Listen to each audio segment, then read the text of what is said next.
String dot C, ठीक है।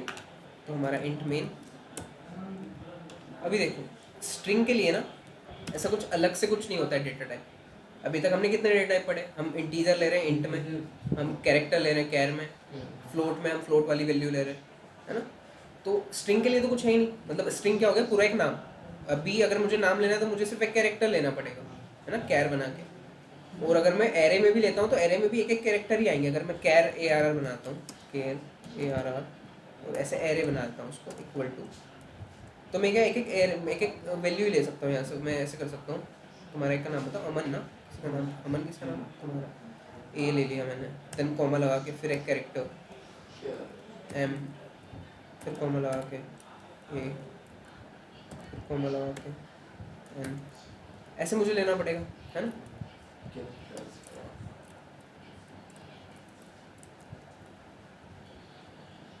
ठीक है, तो मुझे ऐसे लेना पड़ेगा नाम भी अगर लेना है। तो ये तो पूरा नाम हुआ ही नहीं, अगर मुझे प्रिंट करना है तो एक एक ही प्रिंट होंगे, है ना। तो अब नाम के लिए क्या करें, हमको स्ट्रिंग तो बनानी पड़ेगी, या फिर मुझे एक बड़ा सा पैराग्राफ लिखना है तो उसके लिए तो स्ट्रिंग बनानी पड़ेगी। तो स्ट्रिंग हमने बनाई जुगाड़ से, मतलब हमने नहीं, सी वालों ने जो बनाई है वो जुगाड़ से बनाई। उन्होंने क्या करा, ये जो कैरेक्टर एरे है इसी को स्ट्रिंग में कन्वर्ट किया। तो अगर मैं ऐसा लिख दूँ, अगर मैं यहाँ पर एक लगा दूँ ऐसा, एक नल कैरेक्टर \0, जो कि होता है एक नल कैरेक्टर बोलते हैं इसको, ठीक है। तो अगर मैं नल कैरेक्टर लगा दूँ तो कंपाइलर खुद इतना समझदार है कि वो समझ जाएगा कि अगर एरे, जो कैरेक्टर एरे वो अगर नल कैरेक्टर से एंड हो रहा है तो उसका मतलब है ये जो भी है इसको एक साथ प्रिंट करना है, ठीक है। तो अब अगर मैं इसको प्रिंट करूँगा प्रिंट है, तो स्ट्रिंग के लिए हमारा जो स्पेसिफायर होता है वो %s होता है, ठीक है। तो मैं लिखूँगा %s, देन कॉमा लगा के, सी से तो कैरेक्टर होगा ना, नहीं ए आर आर को प्रिंट कर दूँगा, ठीक है।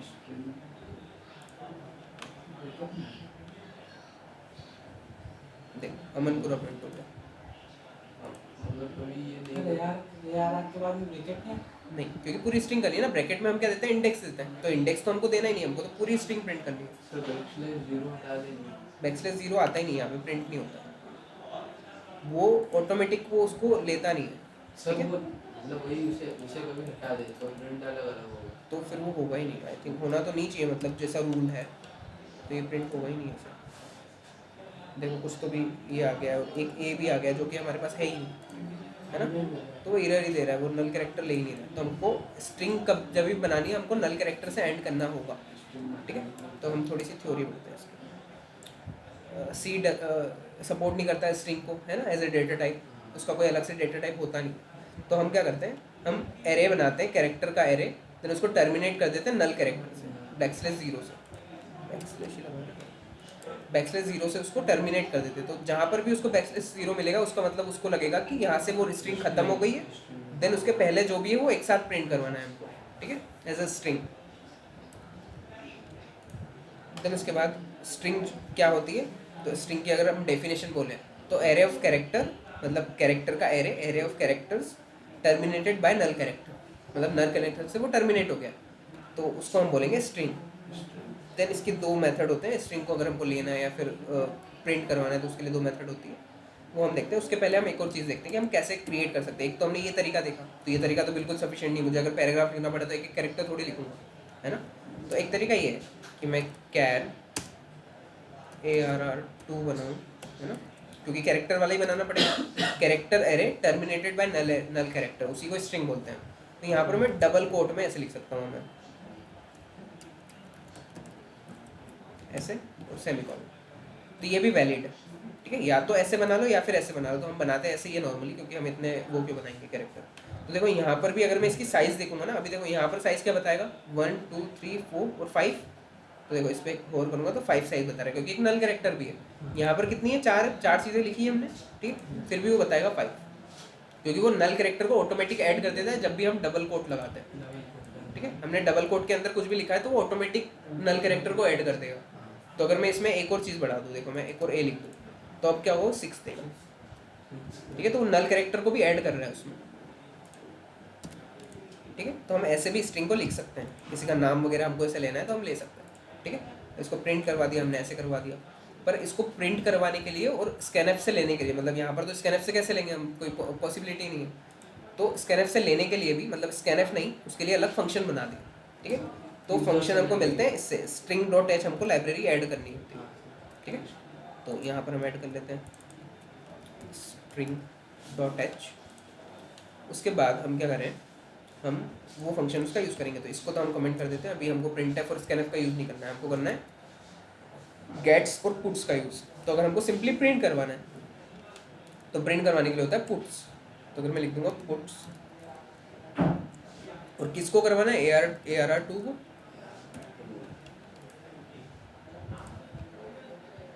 ARR2 प्रिंट हो गया, ठीक है। अगर मुझे लेना है यूज़र से, तो अब अगर मैं इसी को क्या, पुट्स एक फंक्शन है प्रिंट करवाने के लिए, स्ट्रिंग को प्रिंट, सिर्फ स्ट्रिंग को, ठीक है, स्ट्रिंग को प्रिंट करवाने के लिए, हाँ, ठीक है। और गेट्स जो है वो स्ट्रिंग को लेने के लिए यूज़र से, ठीक है, हाँ। तो अगर मैं इसके अंदर लिखूंगा ARR2, तो ARR2 की वैल्यू यूज़र से वो मांगेगा, ठीक है, और वही वो प्रिंट करेगा। तो अगर मैंने ऑलरेडी वैल्यू दी हुई है तो क्या हो जाएगी, अपडेट हो जाएगी, है ना। इसको करते हैं रन। ये वैल्यू मुझसे मांग रहा है, मैं दे देता हूँ। तुम्हारा नाम क्या है, योगेश। देखो अभी योगेश प्रिंट हुआ, ठीक है, क्योंकि हमने उसको अपडेट कर दिया, ठीक है। तो अगर मैं ऐसा ना भी लिखूँ तब भी चलेगा, मुझे मतलब यूज़र से ही वैल्यू लेनी। बट अब होगा क्या, मुझे यहाँ पे नंबर तो देना ही पड़ेगा, कितनी बड़ी वो स्ट्रिंग रहेगी। तो मैं यहाँ पे देता हूँ 20 के अंदर तो मेरा काम हो ही जाएगा, ठीक है। हेलो हेलो, ठीक है, इतना क्लियर है। तो अभी हम इतने देखते हैं, अभी अब उसके फंक्शन भी देखेंगे तो वो टाइम ज़्यादा हो जाएगा, फिर एक साथ में देख नहीं पाएंगे। तो एक दो देखेंगे फिर नहीं देखेंगे, तो फिर वो क्लियर नहीं होगा, एक साथ में पूरे देखेंगे, ठीक है। तो ये सारे फंक्शन स्ट्रिंग के होते हैं कि स्ट्रिंग को हमको अगर और भी चीज़ें करनी है उसमें, तो हम इन चीज़ों से कर सकते हैं। थोड़ा सा इसके बारे में बताता हूँ। str लेंथ जो है स्ट्रिंग की, अगर मुझे लेंथ, अब पूरा पैराग्राफ है तो लेंथ क्या होती है, एक एक कैरेक्टर, तो एक कैरेक्टर में काउंट तो नहीं करूँगा, तो उसकी लेंथ मुझे निकालनी है, तो मैं str लेंथ का यूज़ कर सकता हूँ। देन str रिवर्स, अगर पूरी पूरी स्ट्रिंग को मुझे रिवर्स करना है, उल्टा करना है, तो str रिवर्स।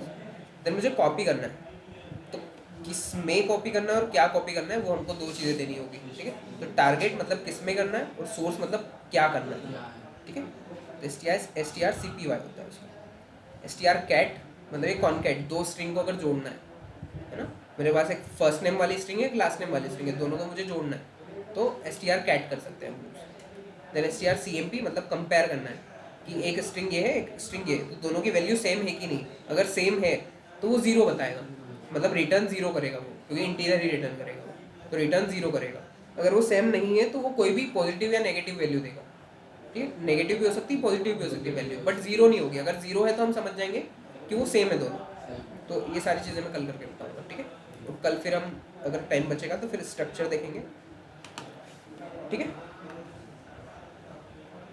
स्ट्रक्चर का भी थोड़ा सा बताता हूँ। देखो अभी एरे में क्या हो रहा था कि हम एक ही टाइप का डेटा रख पा रहे थे। अगर इंट एरे बनाया तो इंटीजर रख पा रहे हैं, अगर कैरेक्टर एरे बनाया तो कैरेक्टर रख पा रहे हैं। हम दोनों चीज़ एक साथ नहीं रख पा रहे, है ना।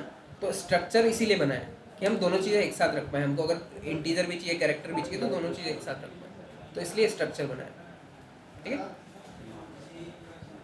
ठीक है, कल देखते हैं हम लोग स्ट्रिंग के फंक्शंस और स्ट्रक्चर, ठीक है।